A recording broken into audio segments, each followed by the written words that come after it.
제가 오늘 이 이후에 말씀드릴 부분 지금까지는 저희 어떤 디지털 네이버 플랫폼에 대한 간단한 설명과 저희 좀 약간 설명을 드린 거고, 저희가 지금부터 제가 이제 말씀드릴 부분은 저희 회사가 그동안 디플레이했던 여러 RPA 도입한 회사들을 분석을 했습니다. 이 부분은 저희 회사한 게 아니고 외국의 해석인 펌과 같이 진행을 해서 RPA 피나클, 엔터프라이즈 피나클 모델이라는 부분을 좀 분석을 해서 잘하고 있는 데는 과연 어떤 차이가 있는가, 잘 안 되는 부분과 그런 부분을 분석을 좀 했고요.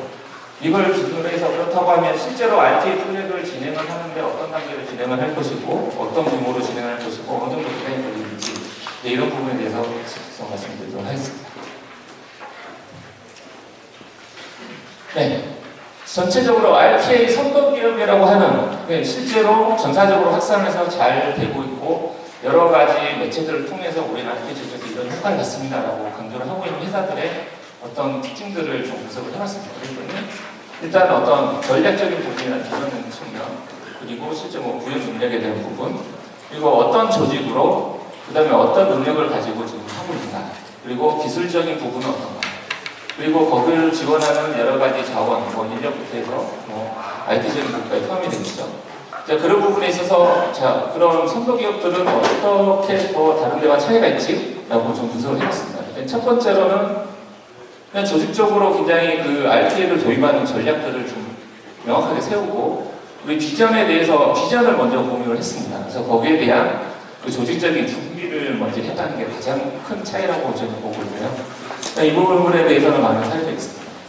두 번째로는 일단 구형 기술적인 측면에서는 어떤 범위에 그 다음에 어떻게 확장할 것인가에 대한 부분들을 대해서 여러 가지 교육이라든지 자체적인 어떤 변화가 있고 이런 부분을 굉장히 많이 신경을 썼고, 특히나 이 구현 속도에 있어가지고는 이거는 이제 RTA를 잘 적용하는 개발하는 그런 능력이긴 하겠지만 굉장히 빨리 구축을 하고 있다는 겁니다. 그래서 이 빨리 구축한다는 건 뭐냐면 빨리 구축을 해서 디플로이해서 효과를 확인을 하고 약간 미진한 부분에 있어서 보완을 하면서 지속적으로 발전을 해나가고 있다는 거죠. 그리고 세 번째로 이제 조직적인 측면에 있어서는 거버넌스 체계, 앞 세션에서 많이 들어 이해해줘가지고 제가 또 한 번 말씀드리면 그러긴 한데 이 거버넌스 체계를 잡는 게 굉장히 중요합니다. 왜냐하면 아까 말씀드렸지만 RPA 전이는 프로젝트가 아니고 제 프로그램입니다. 1년이고 2년이고 3년이고 말 그대로 그 회사의 어떤 경쟁력을 강화시키기 위한 핵심적인 기능으로서 계속 해야 되는 부분이기 때문에 거기에 대한 거버넌스 체계를 가지고 아전을 명확하게 하고 언제 어느 때 누가 무슨 일을 하는지 정의하는 게 굉장히 중요합니다. 그리고 거기에 대한 어떤 변화 관리까지 수반을 해서 해야 되는 부분이 굉장히 중요한 이런 선도 기업들이 굉장히 잘하고 있었던 부분이다 라는 거고요. 기술적인 부분에 있어서는 RPA가 프로그램이냐 아니면 그냥 어떤 오피스 같은 도구냐 이런 부분에 있어서 참 논란이 많긴 한데 저희는 뭐가 어떻게 됐든 간에 RPA는 저희가 업무를 자동화하기 위한 도구고 이 도구를 적용하는 데 있어서 얼마나 재수 형성을 잘하고 그 다음에 저희가 쉐어드 서비스라고 말하는데 어떤 공통 서비스들 각 업무팀에서 자동화를 하기 위해 필요한 부분들을 얼마나 자산을 잘 해놨느냐 그 부분에 굉장히 차이가 있었다고 봅니다. 마지막으로 이제 리소스 관련해가지고 인력이라든지 그 다음에 IT 자원이라든지 이런 부분에 있어서 차이가 있었고요. 그러면 이 선도기업이라고 부르는 이런 특징들을 가지는 회사들이 어떤 효과를 하느냐? 일단 항상 RPA 도입하면 CFO 레벨에서는 돈을 많이 생각하시죠? 얼마나 저희가 비용 절감을 했고 비용 절감에 대한 메트릭이 아주 다양하긴 하지만 직접적인 비용 절감도 있고 그다음에 인력을 줄여서 하는 부분도 있고 시간을 줄여서 더 많은 일을 처리해서 하는 부분도 있는데 어쨌든 코스트 임팩트에 있어서는 다른 RPA를 도입을 했지만 이제 그냥 도입만 해서 그냥 RPA 쓰고 있어요 라고 생각하고 말고 우리는 적극적으로 전사 확산했습니다 라고 하는 데서는 일단 ROI 자체가 4배 정도가 차이가 났습니다. 이런 부분들은 저희가 한두 개 회사가 아니고요. 제가 아까 말씀드렸던 약 1,500개 이상의 그런 저희 고객들의 데이터들을 좀 수집해서 분석을 하는 부분입니다. 여기서만도 많이 차이 나죠. 그리고 실제 오퍼레이션이라고 하는 부분이 회사에서 모든 운영을 말합니다. 영업 조직도 그렇고 지원 조직도 그렇고 그런 회사 운영에 있어가지고 어떤 운영 효율성이 있었냐? 적어도 50% 이상의 운영 효율성을 있었다. 이게 정성적인 부분이 아니고요. 저희 RPA의 효과를 이야기할 때는 굉장히 정량적인 ROI를 항상 따집니다. 그래서 구체적인 수치로 나온 부분에 있어서 약 50% 이상의 운영 효율화가 있었다라는 거고요. 마지막으로 비즈니스 임팩트 부분에서 항상 저희가 연말이면 뭐 NCASI에서 고객 만족도 조사도 하고 그 다음에 여러 가지 평가들을 많이 합니다. 근데 그런 부분들이 신경을 쓰는 부분이 실제 어떤 고객들이 얼마나 이 그 회사에 대해서 만족하고 있는지, 그 다음에 얼마나 좋은 고객 경험들을 제공을 해서 그 서비스를 받는 거에 만족을 하는지, 이런 부분은 굉장히 중요하게 보기 때문에 이런 부분이 돈으로 산정하기는 힘들지만 정서적인 부분에서 굉장히 많은 비즈니스 임팩트가 보고 있고, 그 다음에 제가 어떤 새로운 서비스나 새로운 업무를 해야 되는 부분에 있어서 어떤 빠르게 RPA를 통해서 빠르게 업무에 적용해서 그 서비스를 출시하는 부분에 있어서 굉장히 많은 이익이 있었다. 이렇게 분석을 하고 있습니다. 네, 이 다음은 거기에 대한 이제 상세한 그 내용들인데요. 먼저 어떤 전략 부분에 있어서는 아까 뭐 간략하게 말씀드렸지만 준비와 그 다음에 어떤 비즈니스에 대한 비즈니스 IT 얼라이먼트.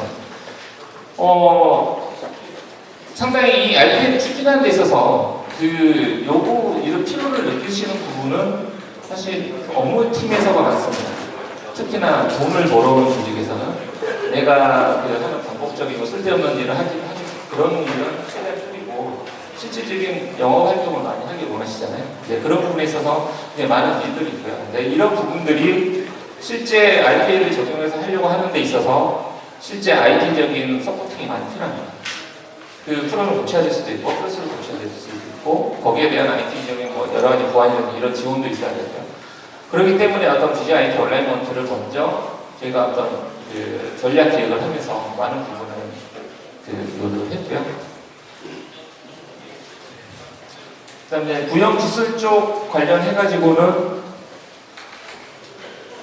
기본적으로 구현 속도가 약 3배 정도 빨랐습니다. 이 부분은 여러 가지 부분이 있겠지만 어떤 뭐 쉐어드 서비스를 잘 만들었을 수도 있고 거기에 대한 준비에 있어서 굉장히 그 RPA 개발에 대한 적용에 대한 그런 능력치를 많이 준비를 했던 부분이 제가 이제 크다고 보고 있고요. 그 다음에 실제 이걸 구현을 할 때 제가 이 다음 장표에서 좀 말씀을 드리겠지만 실제 이제 파일럿 이후에 확산을 단계까지 잘 못 넘어가는 경우가 많습니다. 근데 어쨌든 빠른 결정을 내리고 거기에 대한 준비를 빨리 해서 확산을 좀 더 빨리 한 그 기업들이 전사 확산을 지속적으로 수행을 해서 많이 효과를 봤다라고 하는 부분이 이제 시사점으로 볼 수 있겠습니다. 네, 세 번째로 조직적인 부분인데 저희가 이런 선도 기업들은 다 이 전단 조직을 다 갖추고 있습니다.